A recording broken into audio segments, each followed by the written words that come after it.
Everyone. Welcome to our study, Unchained, Living Free from Surprisingly Common Addictions.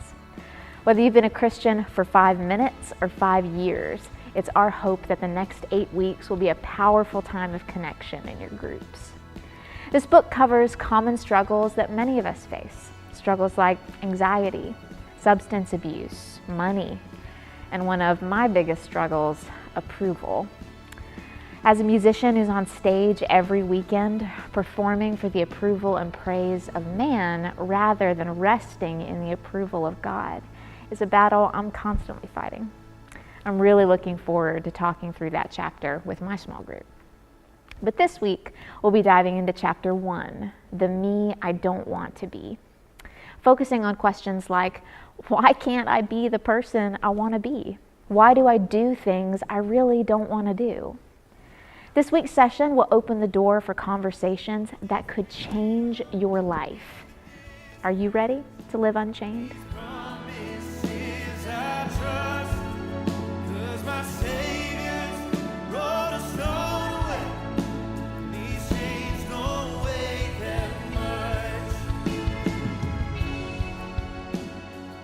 Hey guys, Kevin Mills here, and I am really glad that you've decided to be a part of this study.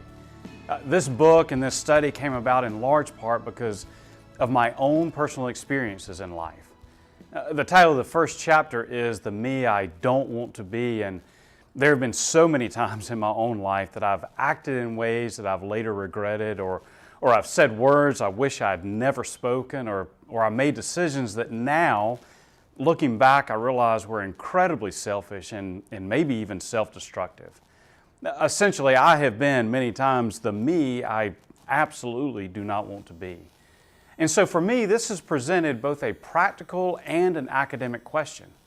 If I'm a follower of Christ, why do I still make these choices that are very much not in line with God's will?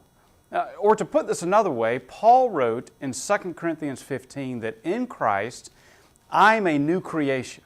The old me has gone and the new me has come. And in Romans 6:4, Paul wrote that my old ways and my old thoughts and my old decisions were all buried with Christ. And that just as Christ was raised from the dead, that now in Christ there is a new me raised to life. And Paul wrote a very similar thing in Colossians 2:12. The old me was buried in baptism, and through my faith in Christ, I'm now to walk in a new way of life.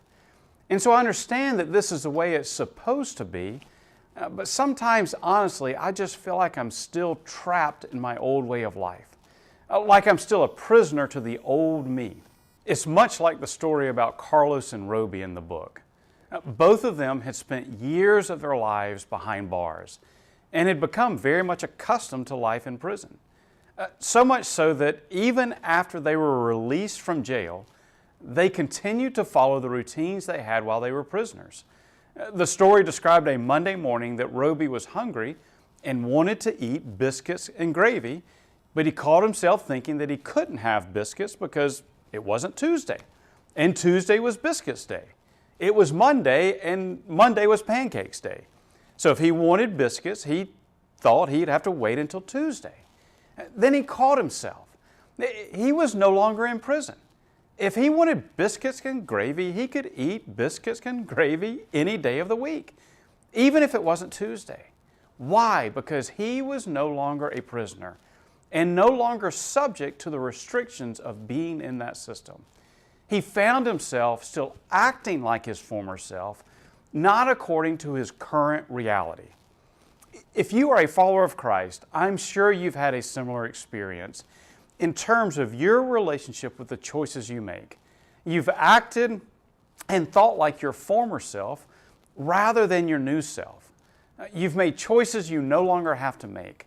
You've acted like you are still a prisoner rather than the free person you actually are.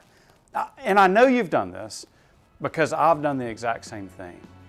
And so in this first session, you'll be exploring this particular issue. There are a lot of different questions we can ask, but they all point back to this one central problem. Why do we still act like prisoners? And so in your home team discussions, you'll be asking about how we can free ourselves from thinking and acting like we are still chained to sin. And I hope together that you can come up with some great answers.